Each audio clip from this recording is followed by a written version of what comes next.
नमस्कार। Video lecture की श्रृंखला में आप सभी का स्वागत है। हम चर्चा कर रहे हैं जर्मनी के एकीकरण के बारे में, जिसमें हमने जाना कि जर्मनी की स्थिति क्या थी 1815 से पहले। 1815 से 1850 के बीच में क्या क्या प्रयास किए गए, क्या कठिनाइयाँ आई जर्मनी के एकीकरण के लिए। और उसके पश्चात 1862 में बिस्मार्क प्रशा का चांसलर बना और उसने रक्त एवं लोहे की नीति के द्वारा जर्मनी का एकीकरण में बहुत अधिक योगदान दिया। तो जर्मनी के एकीकरण का प्रथम चरण हम पढ़ रहे थे कि उसका डेनमार्क के साथ।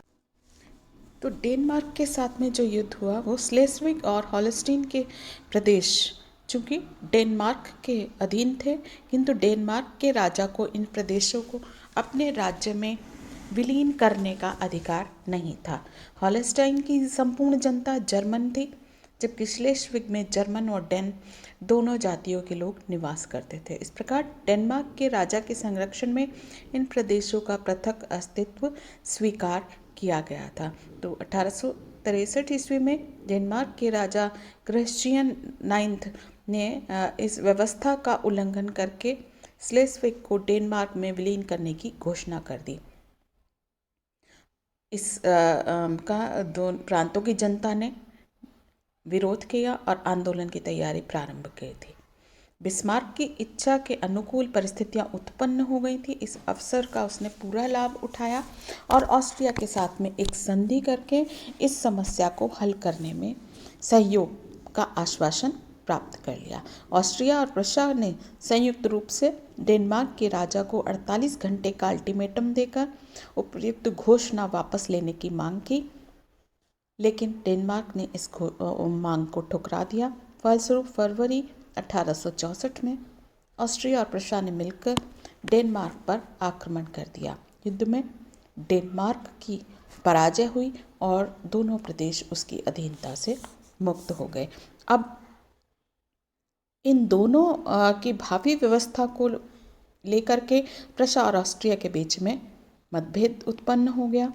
बिस्मार्क ऑस्ट्रिया की इच्छा के विरुद्ध इन प्रदेशों पर को प्रशा में मिलाना चाहता था, जबकि ऑस्ट्रिया जो है वो इन पर अपना आधिपत्य बनाए रखना चाहता था। और बिस्मार्क ये भी जानता था कि ऑस्ट्रिया को पराजित किए बिना जर्मनी का एकीकरण पूरा नहीं हो सकता, इसलिए वो ये बहाना भी ढूंढ रहा था कि किस तरह से ऑस्ट्रिया से युद्ध हो जाए। तो उसने अपनी योजना को सफल बनाने के उद्देश्य से ऑस्ट्रिया के साथ में गेस्टाइन की संधि कर ली 1865 में। और गेस्टाइन के समझौते के अनुसार उसने हॉलस्टीन का प्रदेश ऑस्ट्रिया को दे दिया और स्लेस्विग के प्रदेश पर प्रशा का अधिकार हो गया। ये बिस्मार्क की कूटनीति का प्रमाण सिद्ध हुई। चूँकि हॉलस्टीन का प्रदेश प्रशा की सीमाओं से घिरा हुआ था, तो ये प्रदेश ऑस्ट्रिया के लिए गले की हड्डी बन गया। दूसरी तरफ बिस्मार्क जो है ऑस्ट्रिया के विरुद्ध युद्ध लड़ने की तैयारी करने लगा। तो उसने क्या किया, सबसे पहले ऑस्ट्रिया को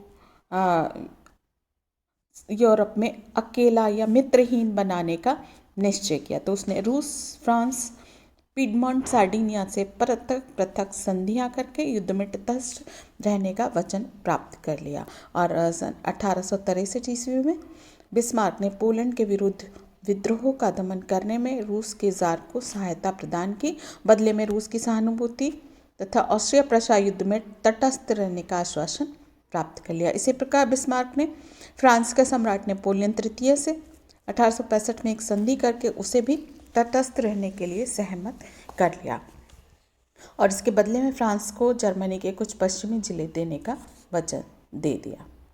नेपोलियन ने यह सोचकर बिस्मार्क के प्रस्ताव को स्वीकार कर लिया कि युद्ध में ऑस्ट्रिया प्रशा की शक्ति क्षीण होगी और फ्रांस को अपनी सीमाएं बढ़ाने का अवसर मिल जाएगा।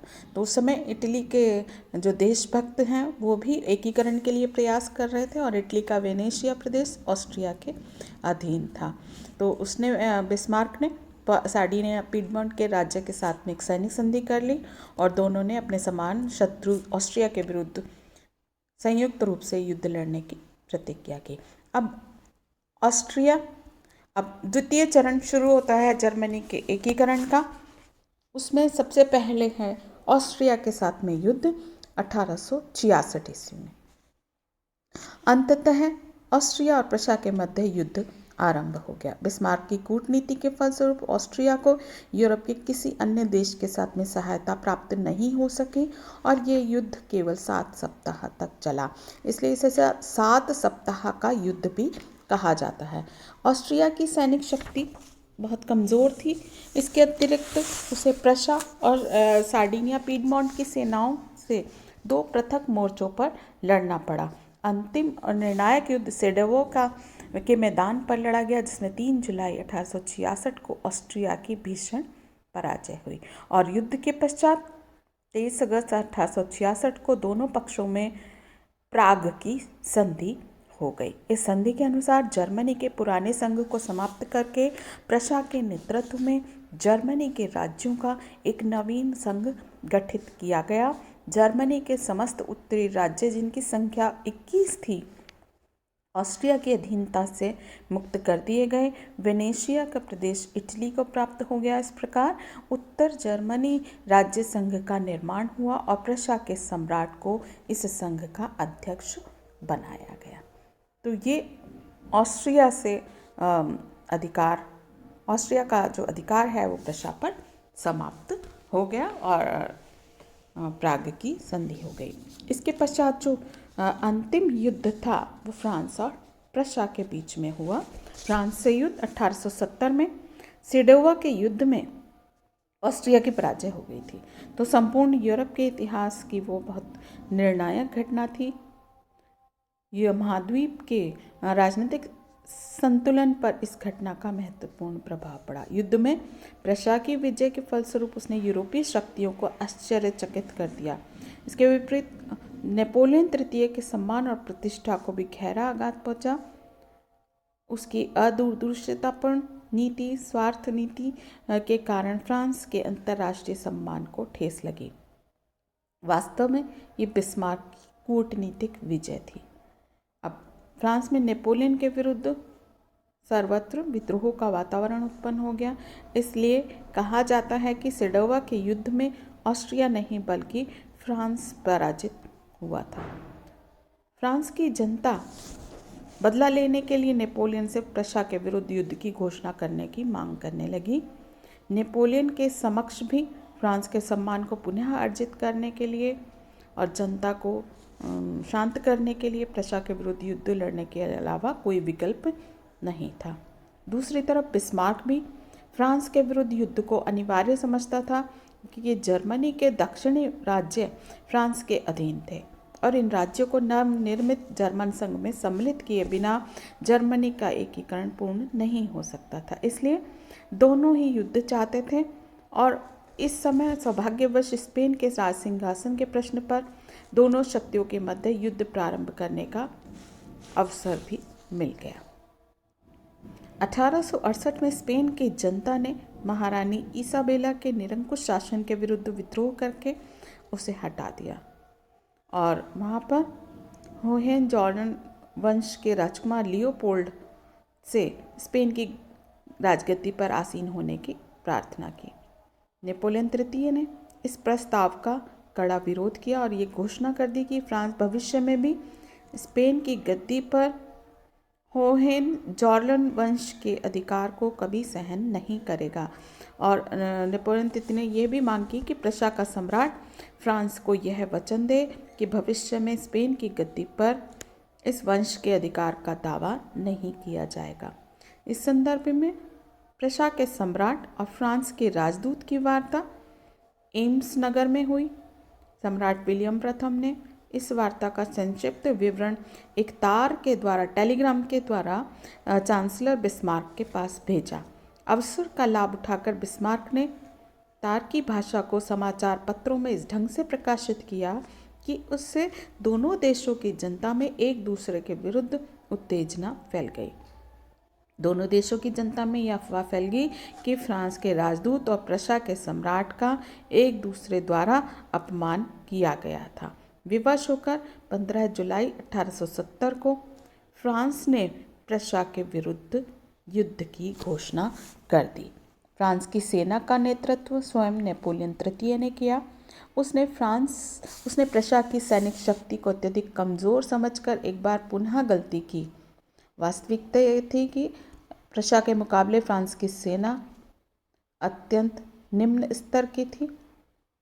11 सितंबर 1870 को सेडान के युद्ध में फ्रांस की सेना की भीषण और निर्णायक पराजय हुई और नेपोलियन तृतीय ने प्रशा की सेना के समक्ष आत्मसमर्पण कर दिया।